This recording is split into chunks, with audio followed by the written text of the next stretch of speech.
We're gonna get Awaken Yoo Mina right now with this pull. Let's go. Yo! Yo! Did we get it for real?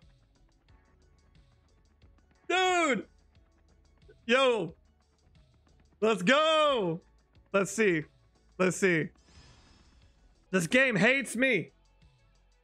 Dude, that was so fun. Yo, what's up guys? D-Cell here, and today I want to talk about the newest patch update in Counterside Global. So in today's video, I'm going to talk about the new awakened unit Yoo Mina. We're going to talk about Kang. We're going to talk about Kang and Shiyoung, Hana. We're going to talk about everything that the patch dropped and what it has to offer, and I'm going to give you my analysis on what there is. So without further delay, let's just dive right into it.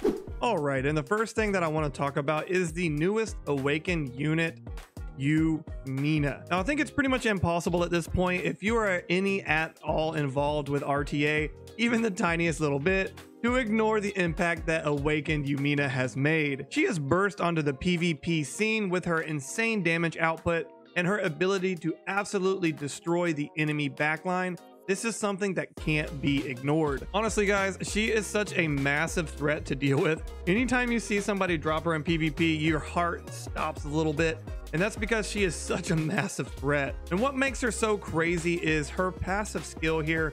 When deployed, charges forward and inflicts AoE damage, and then additionally attacks a target in a 6-meter radius.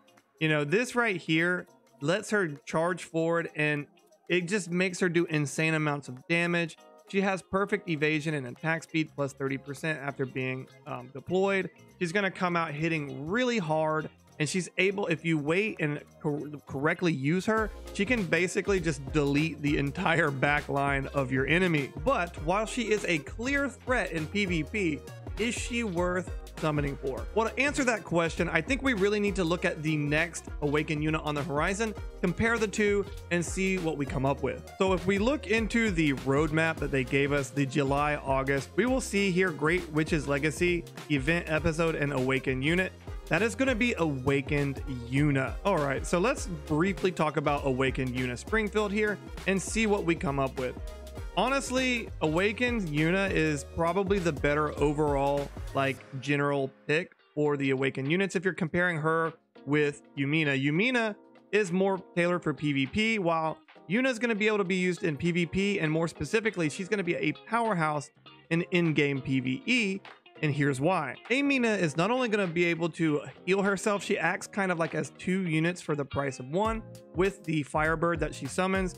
So she's going to heal herself while that thing is on the field. She's also going to deal HP damage to non-boss and ship enemies. So doing HP based damage means the higher number their HP pool is, the more damage she's going to do to them. So that is insanely good. On top of that, she heals herself. She gives herself damage reduction. She self buffs her. Like overall, she's going to have applications in PvP and PvE. And I think overall, she's the better pick. So if you really look at Mina and Yuna side by side, you can see one is clearly tailored just for PvP, which would be Yoo Mina, and then one is a generalized character for all game modes. So I think all players should probably be saving for Yuna, because overall that's going to be the best thing for your account. However, if you're hyper focused on PvP, I do think that Yoo Mina will be a really good pick for a long time to come. She's going to do insane backline damage. She has this ability to come out with perfect evasion. Now, there will be units in the future that will counter that by stripping that buff off of her. But for now, and probably for the next 6 months or so, which honestly is a really long time for PvP meta, she's probably going to be very viable and very relevant for a long time in PvP because of the insane damage output that she has, and the ability to target backline characters. So my overall analysis for this awakened unit is you should probably skip for her unless you're really hyper focused on PvP or you're a large spender in the game. Free-to-play players and low spenders should probably be saving their bets for Yuna, who is just around the corner. Next on the list to talk about is going to be Hana.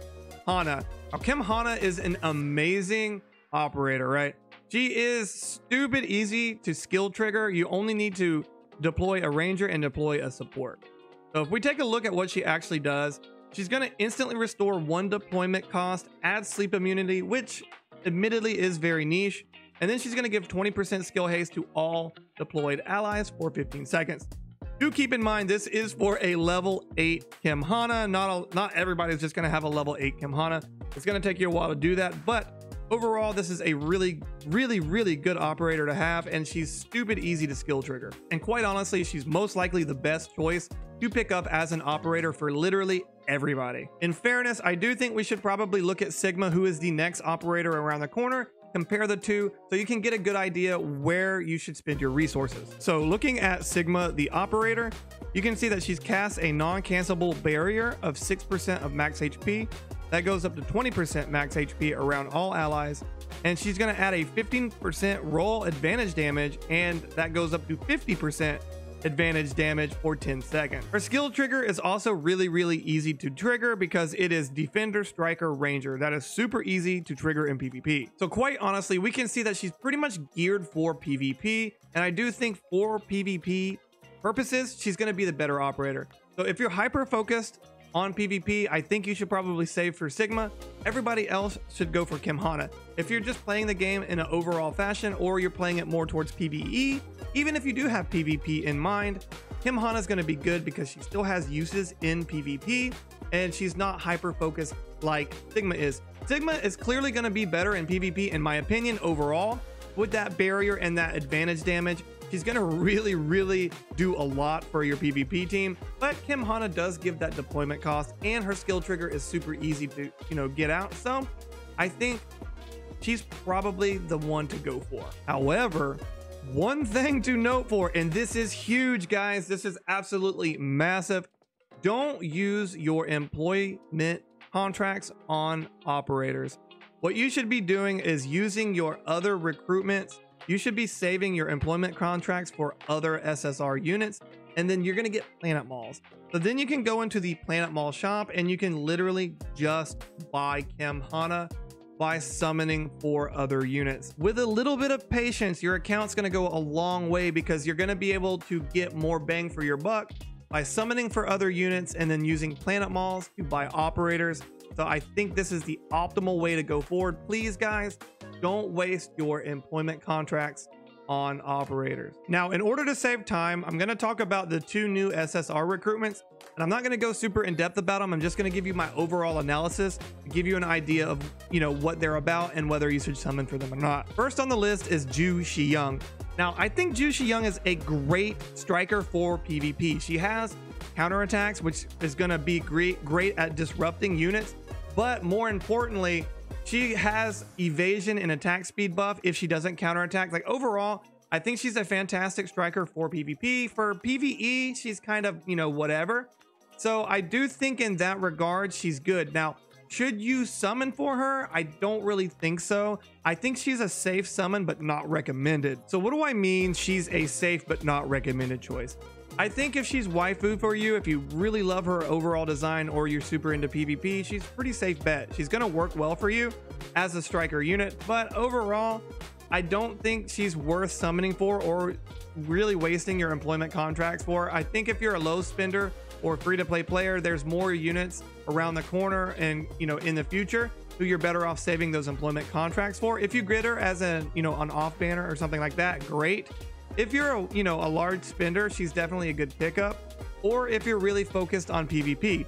So if you're focused on PvP and she's waifu for you, go ahead and summon for her. Everybody else could probably save their contracts. And the next one is going to be Kang and Shiyoung. Now, Kang is really good, probably the best PvP disruptor in the game. I mean, she has a low deployment cost. She can buff allied soldiers and she can disrupt the enemy by literally running them over with a car. What is not to love about that? Honestly, this is another unit that is really focused on PvP, but should you summon for her? And in my opinion, no. Even though she's super good for PvP, with a little bit of patience, you can get Kang for free. So if you're not aware, when you go into the operations, go to the side story and you can go to SWAT level 4.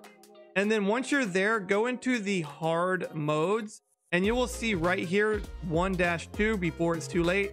You're going to get these items right here, unit data, Kang. And what this allows you to do is get her eventually by scouting her. Admittedly, this is going to take some patience. It will take, I think, 50 days to do it all together. but you do get a free PvP unit by just doing 3 stages a day. It's like, I don't know, 1500 Eternium to make sure that you do it every day. It's no big deal.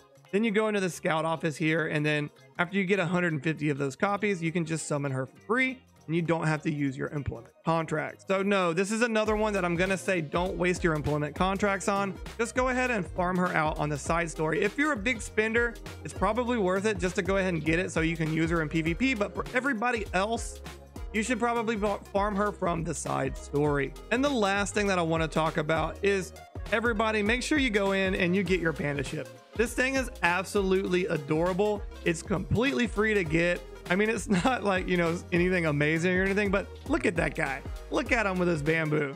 Tell me you don't want that guy on your team. And all you got to do is click on this item down here. It's got 25 days. You just click it, you get it for free. Make sure that you do that. Make sure that you're doing your login bonuses as well, because along with the free panda unit, you're going to get some extra goodies. You're going to get some quartz, some info, and a free skin as well, just by logging in for 7 days. But hey guys, that's pretty much going to be it for today's video. If you found the video helpful or liked it in any way, consider liking and subscribing to the channel for more future content like this. Also, if you're interested in following me over in my live streaming adventures, I do stream every Monday and Thursdays at twitch.tv/d-cellgaming. Quite honestly, I gotta say, I really wanted to summon for Yoo Mina. I think she's super waifu. She's really good. She does amazing damage for PvP. I know she's not like the most optimal unit to have going forward in the future, but I really tried to summon for her, and I ended up getting Terminator instead. So, you know, big rip on that one. But hey, definitely let me know in the comments down below. Did you summon for Yoo Mina? Did you get her? You know, how was your experience with it all? Definitely let me know. I would love to know what you guys think. But hey guys, with that, I'm gonna get out of here. Have a great day, and I'll see you in the next one.